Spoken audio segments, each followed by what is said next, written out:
Going to talk about the man known as Stone Cold, who was not yet freezing. He was just the superstar, Steve Austin, as we talk about Steve Austin and ECW today with you, the Queen of Extreme.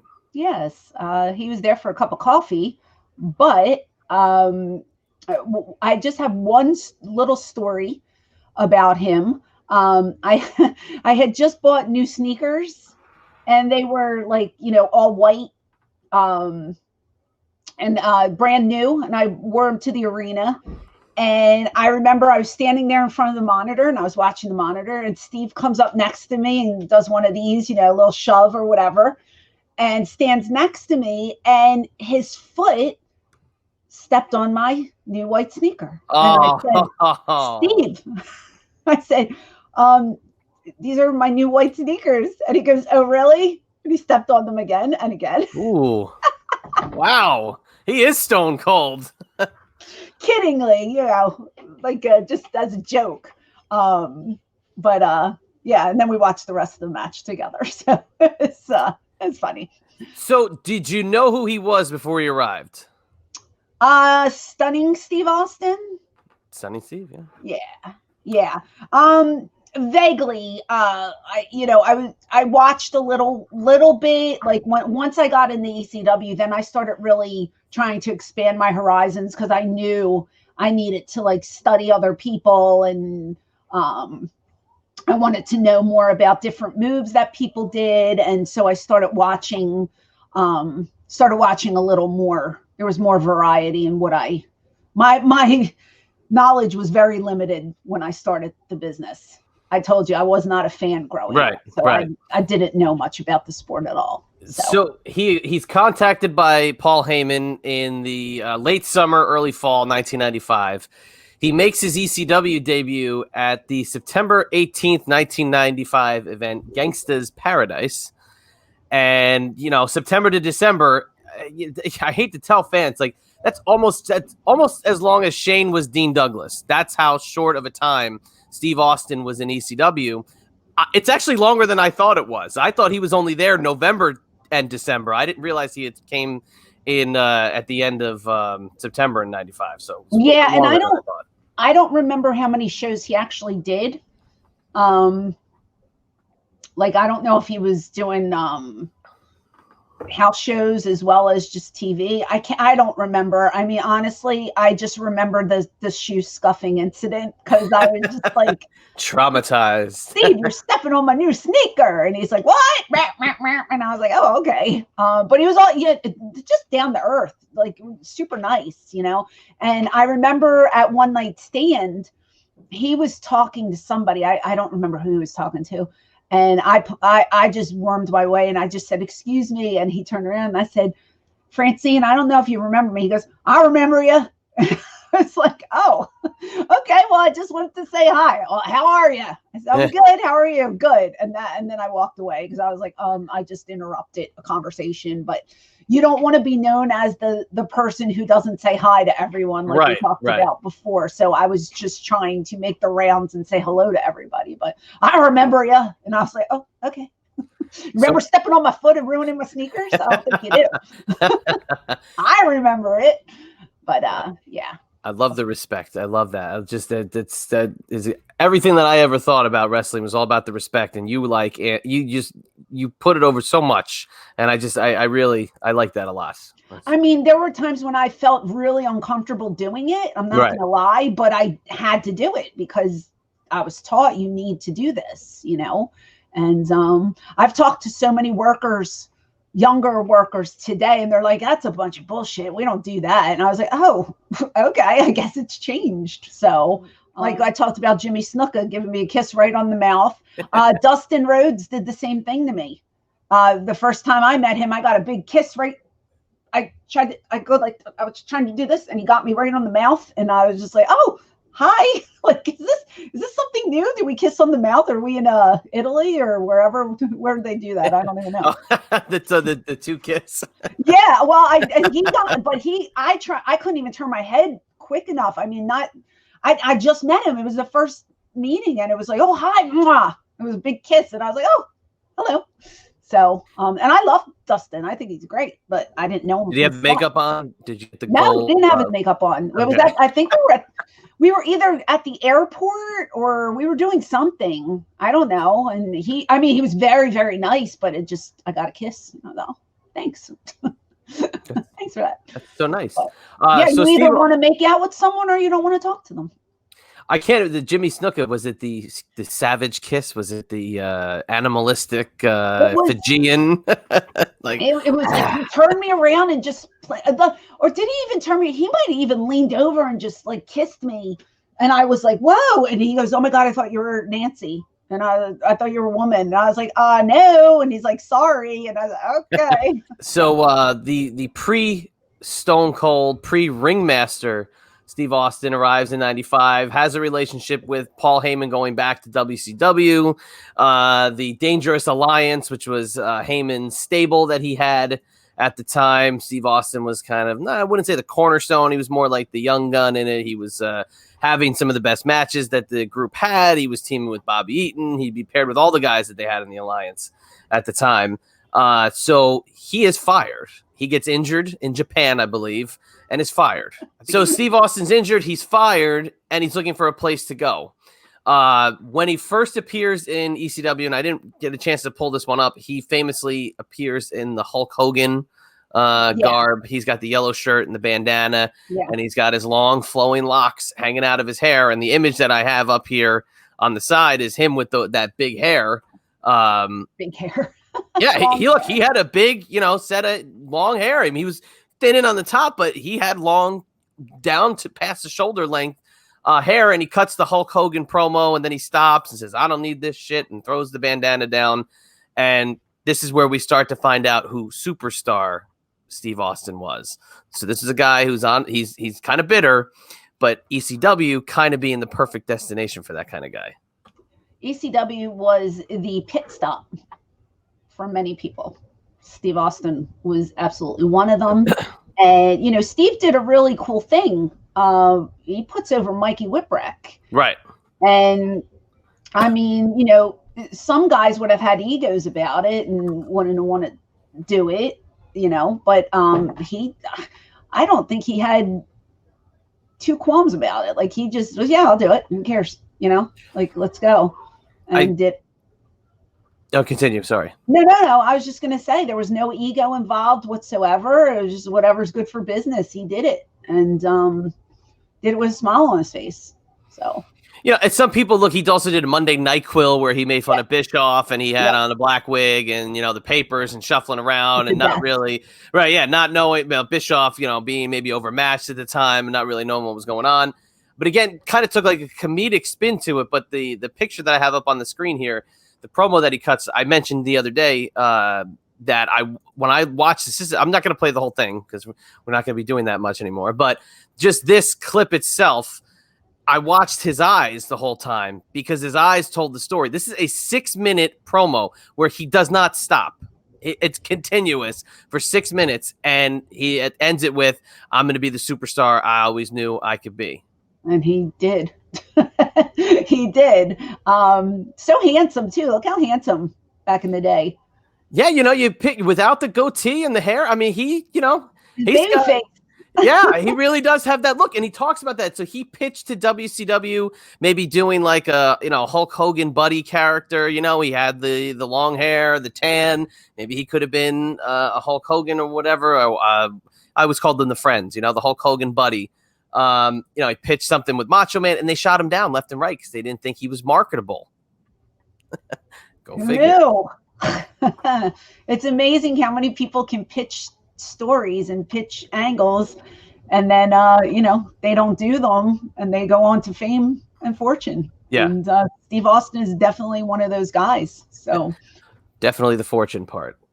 With a little catchphrase that would take off. Now, let me ask you about the promos, okay? So he's cutting this, like I said, 6-minute and 55-second unstoppable promo. And, you've told us about doing them. They're late at night. They're in the basement or wherever the hell you guys are doing promos.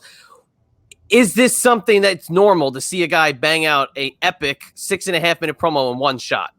Did he do it in one take? It looked like if they did multiple takes, maybe they did a few other ones that didn't, stick. But Yeah. this is uninterrupted, no camera tricks, nothing except for him talking for 6.5 minutes. Mm-hmm. Yeah.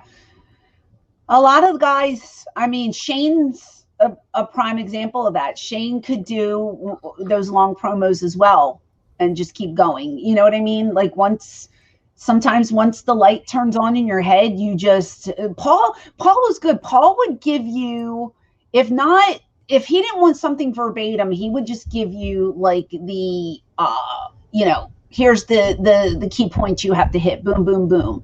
And he'd let you run with that ball, so if you can talk and you can cut a promo, I want this, talk about this and this, boom, do it.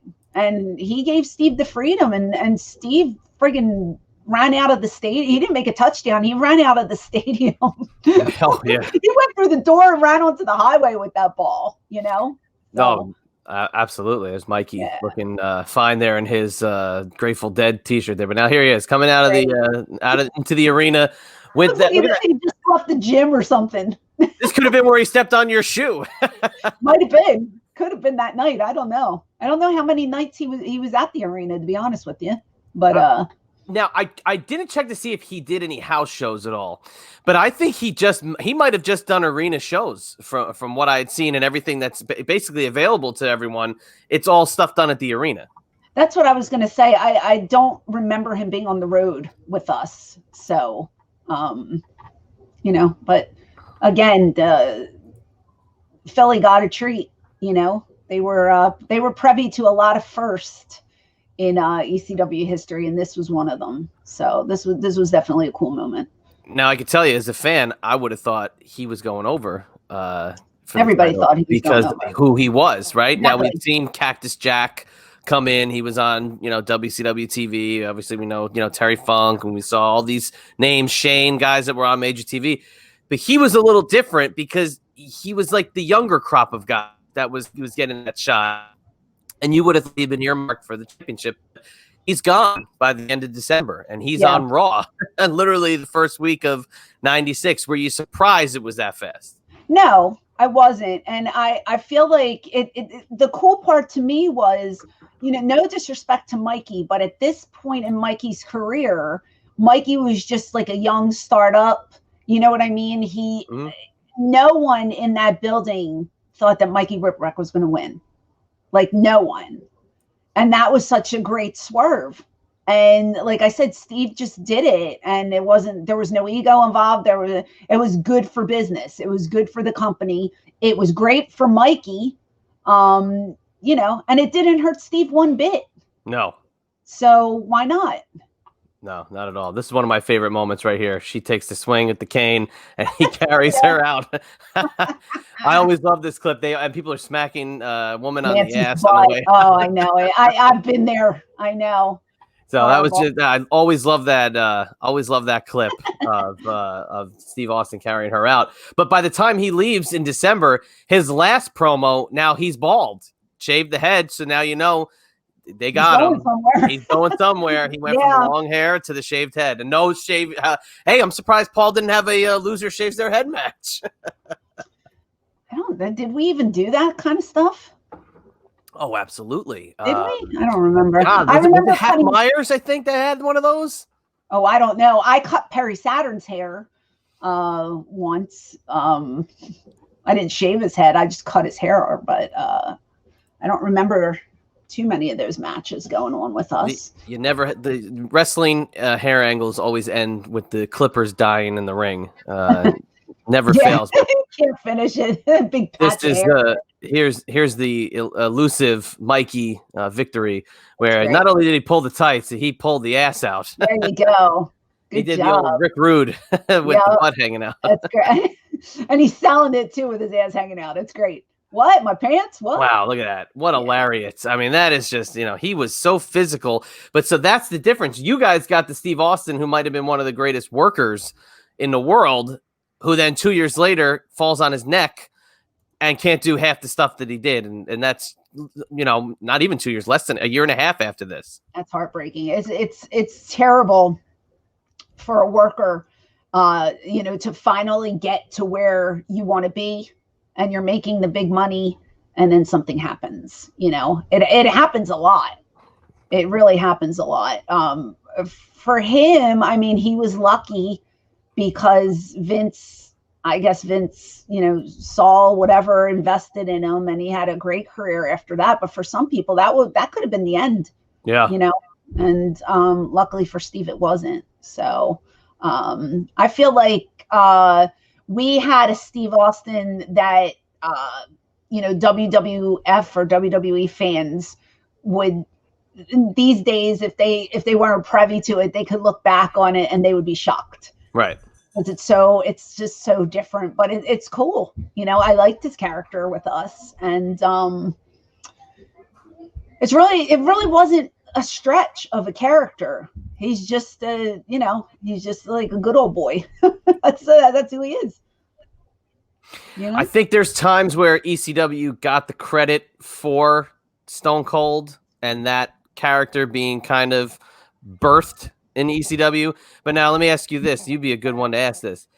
Do you think that elements of Stone Cold Steve Austin's character were stolen from the Sandman? Sandman.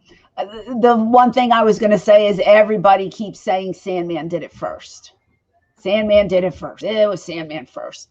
Yeah, a lot of people have always said that WWF would watch other shows and steal ideas. Now, they would claim, we don't have to steal ideas. We're millionaires. We got this. We got that. Blah, blah, blah. Do you have the ideas? Do you have the concepts? Though it doesn't matter how much money you have. Money can't buy an idea. You have to be smart, and you got to think of that. So, the beer, maybe not the cigarette, but the attitude, that was hack. Yeah. And they shared the ring together for, a good portion of probably his most remembered match is the triple threat match with him and Mikey and Sandman. Mm-hmm. I'm just trying to see. I pulled up Gangsta's Paradise. If you were with the Pitbulls, they don't credit you in this listing that I'm looking at as being with them. It was if the Pitbulls lose, they have to disband. But I'm not seeing you. September 95. Do you remember this? This is toggle your memory, which I love doing. What did you do at December to Dismember 95? Are you ribbing me right now? Are you ribbing me? I don't know. Okay, well, if the Pitbulls lost their match, okay, let me pull this up here. Did they work? It was Tommy Dreamer, Public Enemy, and the Pitbulls defeating Raven, the Heavenly Bodies, Jimmy Del Rey, and Dr. Tom, the Eliminators, and Stevie Richards. That's the main event. That's a lot of people. Ready? If the Pitbulls lost the match, they would be forced to split up, and whoever defeated them would get Francine for a week. So I was there. So you were there for the December to Dismember, but not the September Gangsta's Paradise event. Or if you were there, you just weren't credited on the sheet. Okay. Who got me? Did we lose? No, you guys won. Oh, great. I was worried. Good Lord. Who would I have ended up with? It would have been either Raven, one of the Heavenly Bodies, stay away from Jimmy Del Rey, Perry Saturn, John Cronus, or Stevie. Understood. Okay. What a match. Holy crap. How many guys is that? 1, 2, 3, 4, 5. Yeah, 5, 1, 2, 3, 4. There were 7 guys on the other side. It was 5 on 7. Was it? Yeah, Raven, the Heavenly Bodies, that's 2. The Eliminators, that's 4. No, that's 5. Stevie Richards and Raven. No, that's 6. That's 6. So 6 on 5. That's not fair. That's not fair. That's not fair. Babyfaces got screwed again, but we won. So hey, maybe you were counted as the 6th person at ringside. Did I have a dog collar around my neck?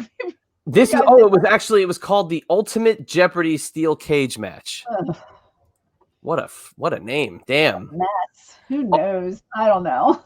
This gimmick was also used in CZW, which would have used it after ECW. Oh, yes, of course. MLW, which has also been after ECW.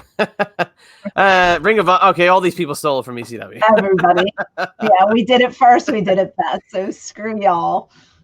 So if you were to give it a grade 3 months of Steve Austin in ECW, the Impact, he would go on to become the ringmaster, which would only last for 6 months before he became the megastar that he would become. What do you grade his 3-month tenure in the Land of Extreme? In ECW? Oh, Yeah. I would definitely give him an A. I think the promos were excellent. Paul lets you shine, and he lets your ability come out, and that's something that he always did. You could tell we talked about Al Snow and the lame gimmicks that he had, and then he comes over to ECW and he finds his way, and he, does what he does best, and works the way he wants to work because he's held down in the other companies. So, Steve comes to us and he does his own thing now where he's not associated with a big group to overshadow him, and he gets to talk and he gets to be the focus of attention. Right. And Paul just let him go with it. And you said when you watched those promos, you were captivated. You watched his eyes and you could see the passion in his face. And maybe that was something that those other guys weren't letting him do, right. And I honestly feel like if Paul had enough money, maybe Steve would have wanted to stay longer. But you, as a worker, I mean, for most, not me in particular, but you go where the money is. Right. And Steve had that big check waiting for him. So Paul cannot compete with Vince's money or Ted Turner's money. So people left.